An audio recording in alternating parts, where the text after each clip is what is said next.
Suhaina RS மங்கலம். ஏன் பிறந்த நாள் கொண்டாடக்கூடாது? சரி, அதாவது ஏன் பிறந்த நாள் கொண்டாடக்கூடாதுன்னு கேக்குறாங்க. இஸ்லாமிய மார்க்கத்துல பிறந்த நாள் கொண்டாட்டம் என்கிற ஒரு கலாச்சாரம் கிடையாது. ஏன் கிடையாது என்றால், இஸ்லாமிய மார்க்கத்தை பொறுத்தவரை பிறந்த நாளுக்கு ஒரு சிறப்பு என்றோ ஒரு தனி கவனம் என்றோ மார்க்கத்துல நமக்கு சொல்லப்படவே இல்லை. எல்லா நாட்கள் ஏனைய நாட்கள் எப்படி அது போன்றதான் நாம இந்த உலகத்துல பிறந்த நாளும் அது போலத்தான். மற்ற நாட்களில் இருந்து நாம பிறந்த நாள் எந்த வகையிலும் வேறுபடவில்லை. அதுக்குன்னு ஒரு தனி சிறப்பு தனி அந்தஸ்து மார்க்கம் சொல்லவே இல்லை. ஏனைய நாட்கள் எப்படிப்பட்ட ஒரு நாளோ அது போலத்தான் நாம பிறந்த நாளும் பிறந்த நாளுக்கென்று அல்லது இறந்த நாளுக்கென்று எந்த தனி சிறப்பும் கிடையாது அப்படிங்கறதுல மார்க்கம் தெளிவான ஒரு பார்வையை முன்வைக்குது. இதை நீங்க ஹதீஸ்கள்ல கூட பார்க்கலாம். நபிகள் நாயகம் ஸல்லல்லாஹு அலைஹி வஸல்லம் அவருடைய காலகட்டத்தில் கூட சூரிய கிரகணம் ஏற்படுகிறது. அப்படி கிரகணம் ஏற்படக்கூடிய நாள் எப்படிப்பட்ட நாள்? நபிகள் நாயகத்துடைய பிள்ளை மகன் இப்ராஹிம் இறந்து போன நாள். அப்ப நபிகள் நாயகத்துடைய மகன் இறந்து போன நாளில் கிரகணம் ஏற்படும் போது மக்கள் எல்லாம் பேசிக்கிறாங்க, பார்த்தீர்களா, நம்ம தலைவராக நேசிக்கிற ரசூலுல்லாஹ்வுடைய மகன் இறந்து விட்டார், நபிகள் நாயகத்துடைய குடும்பத்தில் ஒரு இழப்பு, அதனால தான் சூரியனை துக்கம் அனுஷ்டிக்கின்றது அப்படின்னு சொன்னாங்க. அப்ப உடனே நபிகள் நாயகம் ஸல்லல்லாஹு அலைஹி வஸல்லம் அவங்க மக்கள் எல்லாம் அழைத்து தெளிவுபடுத்திய விஷயம் என்னவென்றால், லா யன்ஹசிஃபானி லி மௌத்தி அஹதின், எந்த மனிதனுடைய இறப்பிற்கும் எந்த சிறப்பும் கிடையாது. ஒரு மனிதன் பிறக்கிற காரணத்தினாலேயோ அல்லது இறக்கிற காரணத்தினாலேயோ வானம் பூமி அல்லது சூரியன் சந்திரன் துக்கம் அனுஷ்டிக்க வேண்டிய அவசியம் கிடையாது. இன்ன ஷம்ஸவுல் கமர ஆயத்தானி மின் ஆயாத்தில்லாஹ், சூரியன் சந்திரன் எல்லாமே அல்லாஹ்வுடைய அத்தாட்சிகள்ல உள்ளது.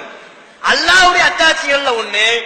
மனிதனுடைய பிறப்பிற்காகவோ இறப்பிற்காகவோ துக்கம் அனுஷ்டிக்க வேண்டிய தேவையில்லை. அது அல்லாஹ்வுடைய கட்டளையின்படிதான் இயங்கிக் கொண்டிருக்கும் அப்படின்னு ரசூலுல்லாஹ் சொன்னாங்க.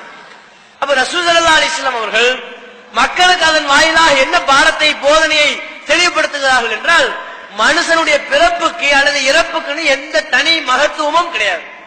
சாதாரண நாட்கள் எப்படிப்பட்ட நாளோ அது போலத்தான் நாம பிறந்த நாளும். ஆனா பிறந்த நாளுக்கு என்று ஒரு முக்கியத்துவம் இருக்கு என்று கருதி அதை கொண்டாடக்கூடிய கலாச்சாரம் பிரமத கலாச்சாரம், அது கிறிஸ்தவ கலாச்சாரம்.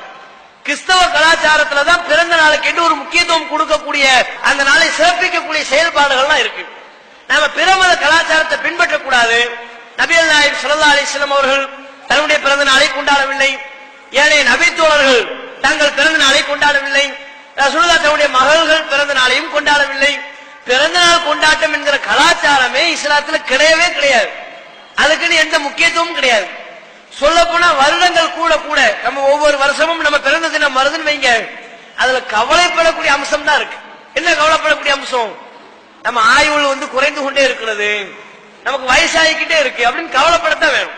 50 வயசு இருக்கிறவர் 51 ஆயிட்டா, ஆக 51 நெருங்கிட்டோம், 52 ஆயிருச்சு, 53 ஆயிருச்சு கவலைப்படத்தான் வேணுமே தவிர அதுல கொண்டாடுவதற்கு ஏதாவது சிறப்பு இருக்கா, தன்மை இருக்கா?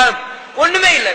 நம்ம இளமை கழிகின்றது, முதுமை ஏற்படுகிறது, நரை ஏற்படுகிறது, இயலாமை ஏற்படுகிறது என்று கவலைப்படக்கூடிய அம்சம் தான் அதுல இருக்கே ஒழிய கொண்டாடத்தக்க வகையில எந்த ஒரு அம்சமும் அதில் இல்லை. இஸ்லாத்திலையும் அது ஒரு கொண்டாடப்படக்கூடிய ஒரு தினமாக நமக்கு சொல்லப்படல.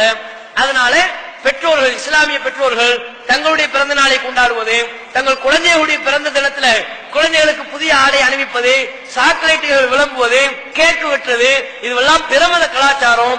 அதை பின்பற்றினால் நமக்கும் பிற மதத்தை சார்ந்தவர்களுக்கும் எந்த வித்தியாசமும் இல்லை என்ற அறிவிலும் அதை நம்ம கவனமாக